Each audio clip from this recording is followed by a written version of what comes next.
There is a children's story about a house made of bread, with a roof of cake and windows of clear sugar. It is one of the most famous fairy tales in the Western world. There is also a set of historical documents, chronicles from the early 14th century, that describe parents killing and eating their own children out of starvation. These two statements of fact, the story and the chronicle, are not separate. One is the ghost of the other. One is the coded, ritualized, and ultimately survivable memory of a reality so grim it had to be turned into a fantasy to be remembered at all. The story we have is Hansel and Gretel. We know its shape: a poor woodcutter, his two children, and their cruel stepmother live on the edge of a great forest during a time of famine. There is no food. The stepmother, fearing they will all starve, convinces her husband to abandon the children in the woods. He resists, then relents. The first time, clever Hansel leaves a trail of white pebbles, and they find their way home. The second time, he has only a crust of bread, and the birds eat his trail of crumbs. This time, they are truly lost. For 3 days they wander, starving until they find a clearing. In the clearing stands the house, a cottage built of gingerbread and sweets. They fall upon it, eating pieces of the wall and roof. An old woman emerges, seemingly kind, and invites them inside. Once inside, the kindness vanishes. She is a witch who eats children. She locks Hansel in a cage to fatten him, forcing Gretel to be her slave. Each day, the witch, whose eyes are poor, tells Hansel to stick out his finger so she can feel if he is fat enough to eat. Hansel, ever clever, holds out a small bone instead. The witch is fooled for a time, but her hunger overwhelms her patience. She declares Hansel will be eaten, fat or thin. She heats the great oven and orders Gretel to climb inside to check if it is hot enough. Gretel, sensing the trap, pretends she doesn't understand how. When the witch leans in to demonstrate, Gretel shoves her into the oven and slams the iron door shut. The children take the witch's pearls and precious stones and find their way home. The stepmother is dead. Their father rejoices. They live happily and wealthily ever after. This is the received version. It is a story of childhood resilience, of cleverness triumphing over evil. It is a comforting narrative despite its dark elements. The evil is externalized in the figures of the stepmother and the witch. The core family unit, father and children, is restored and redeemed in the end. This version is largely the product of the final editions curated by Jacob and Wilhelm Grimm in the mid-19th century. But it is not the story they started with. To understand what this story is really about, we must consult their first edition, published in 1812. The first stop in tracing this story backward is that initial text, Exhibit A, the 1812 first edition of Kinder- und Hausmärchen. Here, a critical detail is different. The woman who demands the children be abandoned, who initiates the act that drives the entire narrative, is not a stepmother. She is their biological mother. The text is unambiguous. The father argues, "Wife, how can we do that? I cannot find it in my heart to leave my children alone in the forest. The wild animals would soon come and tear them to pieces." And she replies, "You fool. Then all 4 of us will have to starve. You may as well plane the boards for our coffins." The conflict is not between a good father and a wicked interloper. It is a conflict between a father and a mother, both biological parents, over the survival of their children in the face of absolute scarcity. The change from mother to stepmother, made in later editions, is a profound act of sanitization. The Grimms, responding to bourgeois criticism that their tales were too grim and unsuitable for children, systematically softened the darkest parts. The figure of the murderous biological mother was unacceptable. It violated a core tenet of 19th century family ideology. the sanctity of motherhood. A stepmother, however, could be as monstrous as the story required. She is an outsider, a disruption to the natural family. By making this single change, the story becomes a domestic drama. With the biological mother, it is something else entirely. It is a document of biological crisis, a document of a choice that no parent should ever have to make, a choice that famine makes for them. This first piece of evidence reveals that the story we know has already been deliberately altered to make it more palatable. It was, from its first collected printing, considered too raw. The question is, why? What reality was it reflecting that was so intolerable?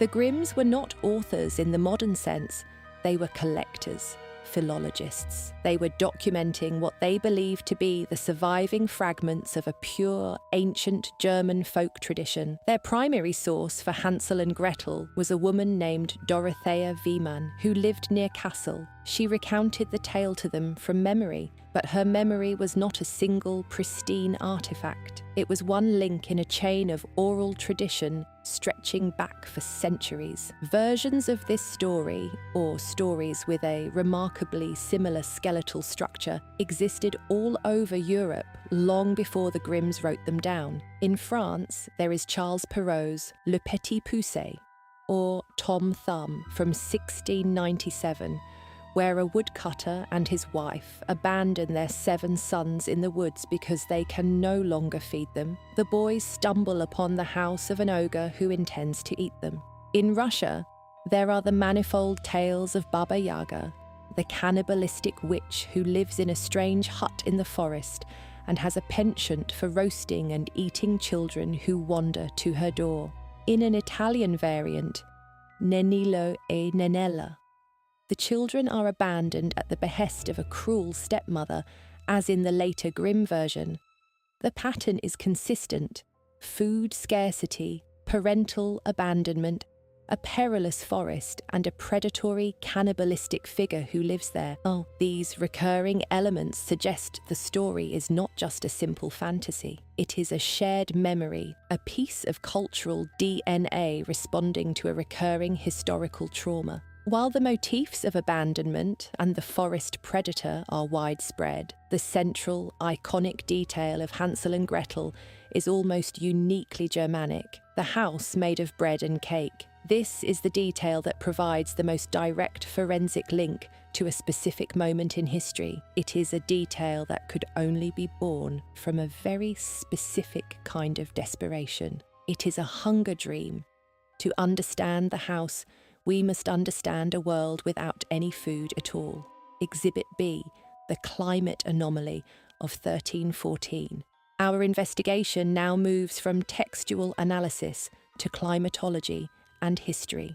In the autumn of 1314, after several centuries of relatively warm and stable weather, known as the medieval warm period, the climate of Northern Europe began to shift. The North Atlantic Oscillation, a major weather pattern, entered a new phase.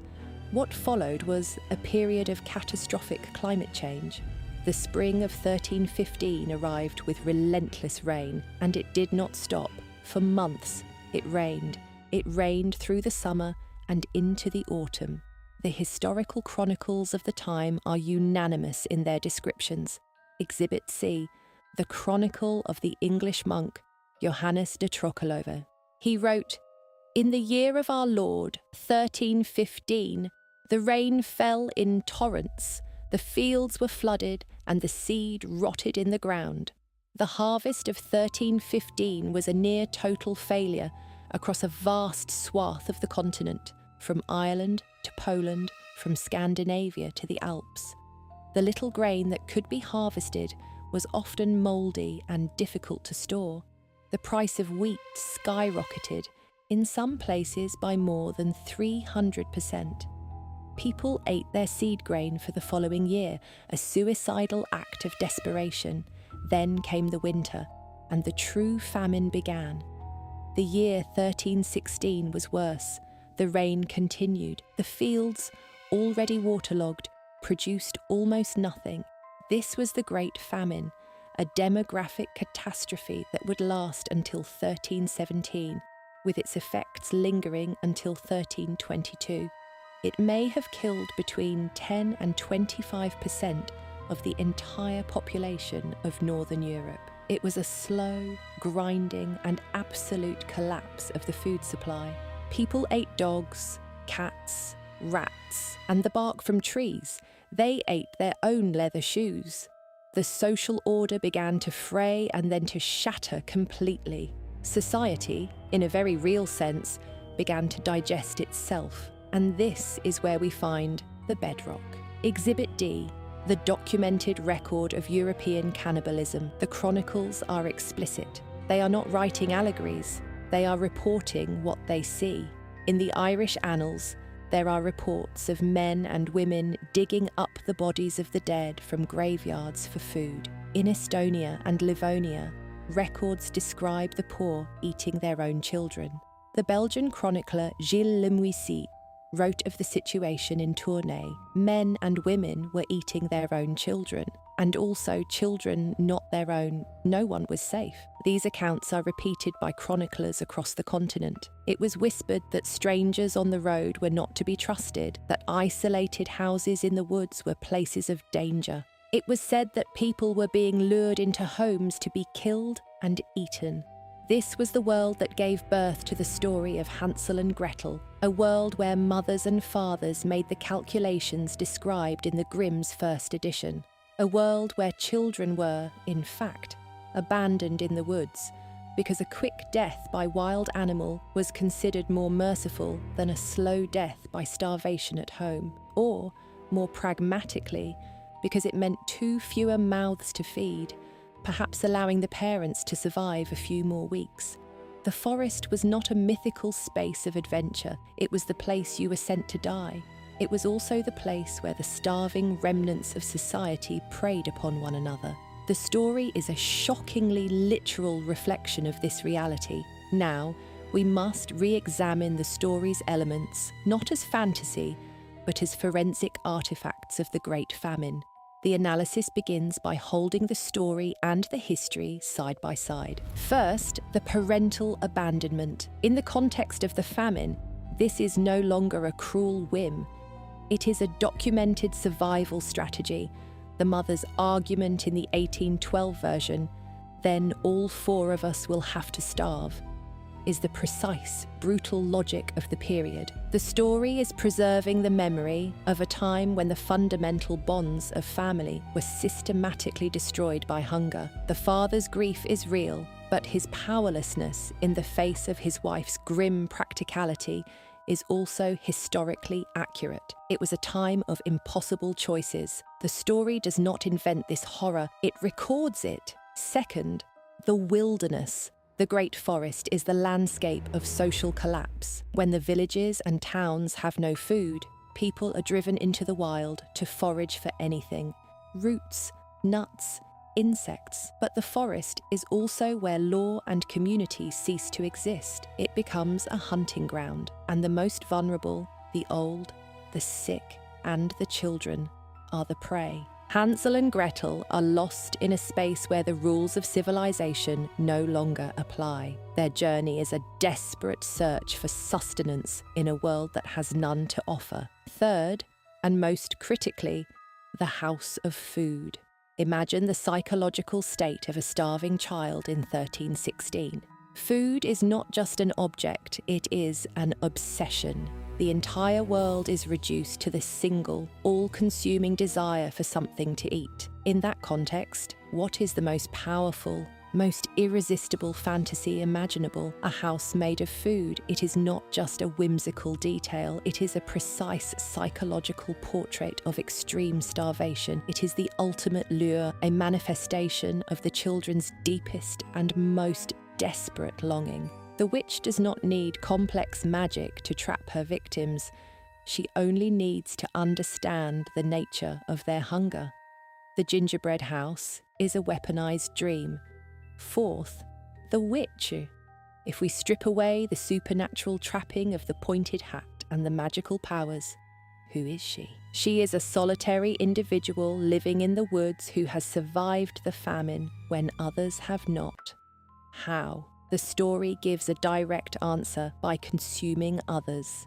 She represents the human predator that the chronicles describe. She is the neighbour or the stranger who has crossed the ultimate taboo to stay alive. Her isolation in the woods is not a sign of magical seclusion, but of social ostracism.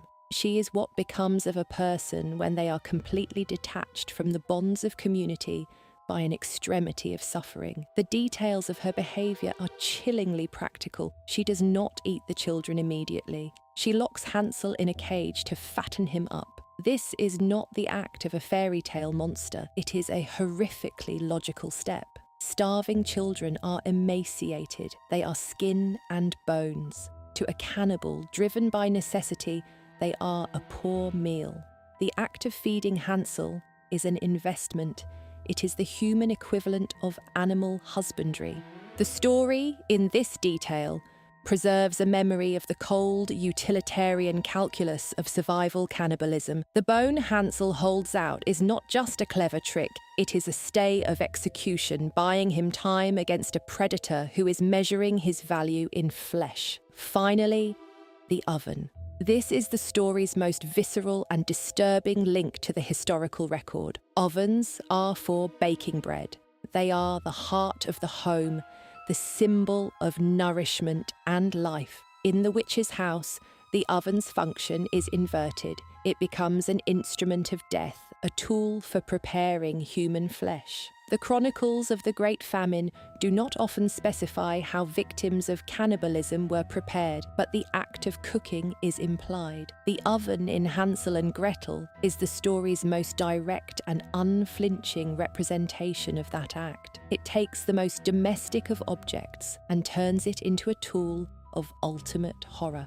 When Gretel asks the witch to demonstrate how to get into the oven and then shoves her in, this is more than just a clever reversal. It is a profound symbolic act. The intended victim turns the instrument of consumption back upon the consumer. The child, who is to be food, instead cooks the predator. It is a moment of primitive, brutal justice. It is also an act of psychological survival for the culture telling the story. It allows for an ending where the victims triumph, where the natural order is restored. The children do not just escape. They destroy the monster and take her resources, the pearls and jewels, ensuring their own future survival. This is a necessary fantasy, appended to a story rooted in an unbearable reality. The children must win because the people telling the story had to believe that survival and the restoration of moral order was possible. So, what is this story doing?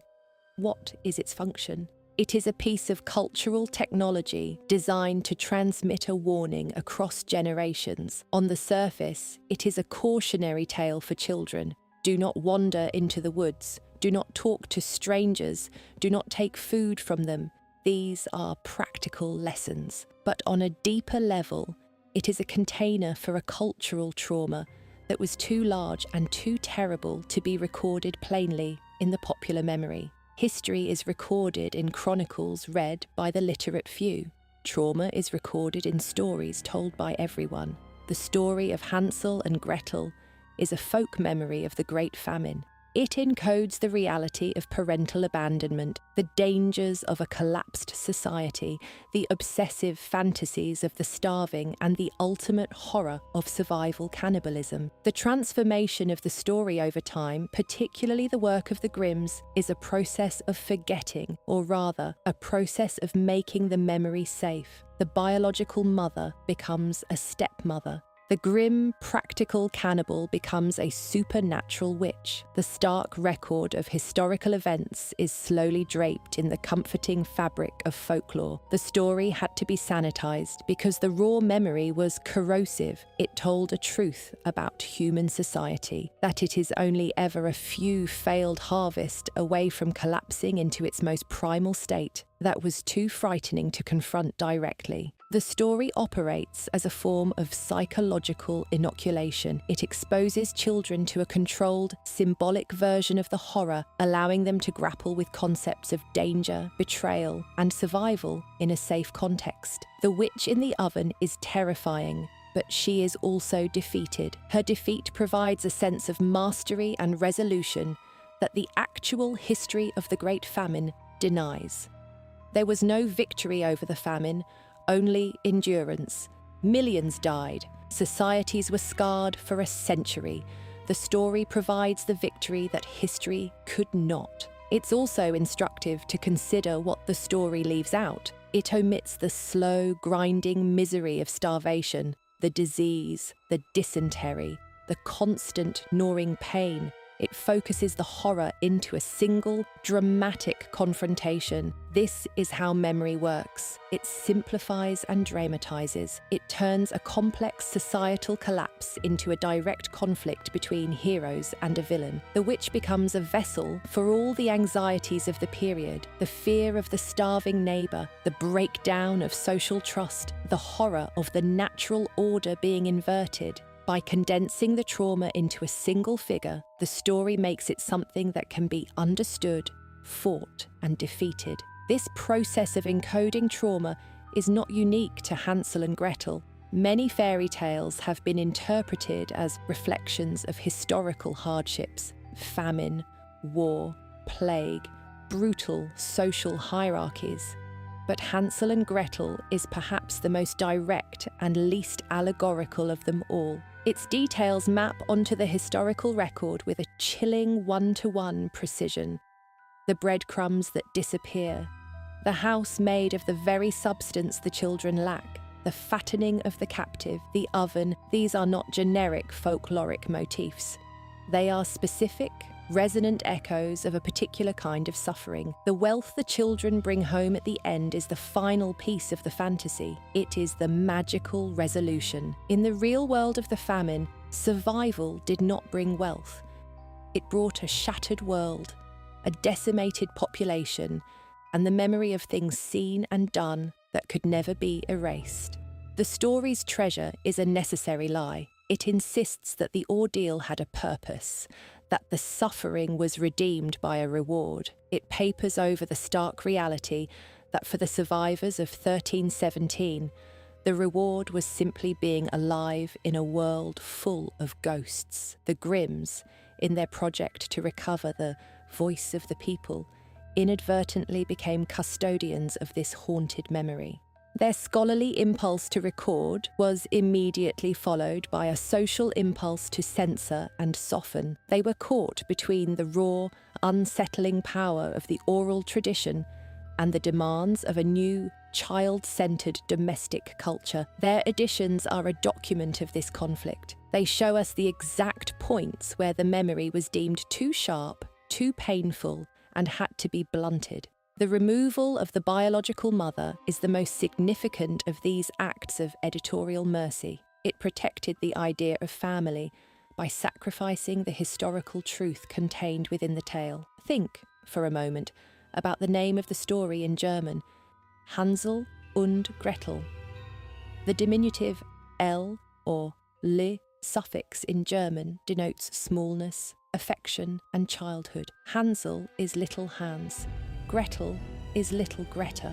The story is not about grand heroes. It is about the small, the vulnerable, the children. And it places them at the centre of a world of absolute adult failure. The parents fail to provide. The witch, the perverse provider, fails to nurture. The entire adult world in the story has been broken by scarcity. The children are the only figures who demonstrate consistent agency and cleverness. They are the ones who survive. This too is a form of cultural wish fulfillment. It is a story that insists on the resilience of the young in the face of the complete collapse of the old. It is a desperate hope that the future might survive the failures of the present. The story's endurance is a testament to its layered power. It functions on the simple level of a children's adventure. It functions on a psychological level as a story about overcoming oral stage anxieties and achieving independence. But its deepest, oldest layer of meaning is historical. It is a scar left on the collective consciousness of a people, a story that had to be told because the events it remembers could never be spoken of plainly.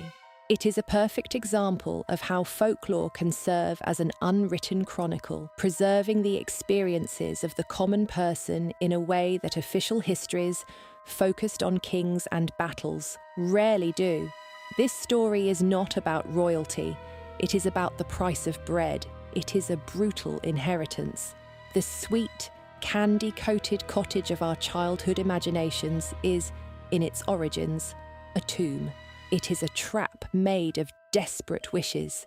It is a monument to a time when the most terrifying monster a child could meet in the woods was not a wolf or a goblin, but another hungry human being. The story has been polished over the centuries, its edges smoothed, its horrors contained, but the shape of the original trauma is still there, just beneath the surface, for anyone who knows how to look.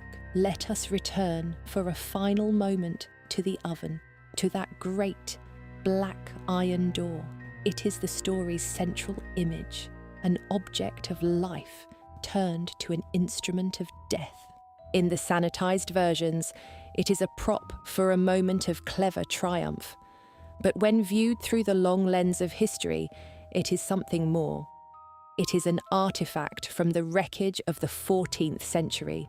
It represents the moment when the basic technologies of human civilization, the hearth, the home, the preparation of food, are turned back upon humanity itself. When Gretel pushes the witch inside, she is not just defeating a villain, she is attempting to force a terrible memory back into the darkness from which it came. She is trying to shut the door on a historical reality where the distinction between the baker and the bread, the consumer and the consumed, had been terrifyingly and unforgettably erased.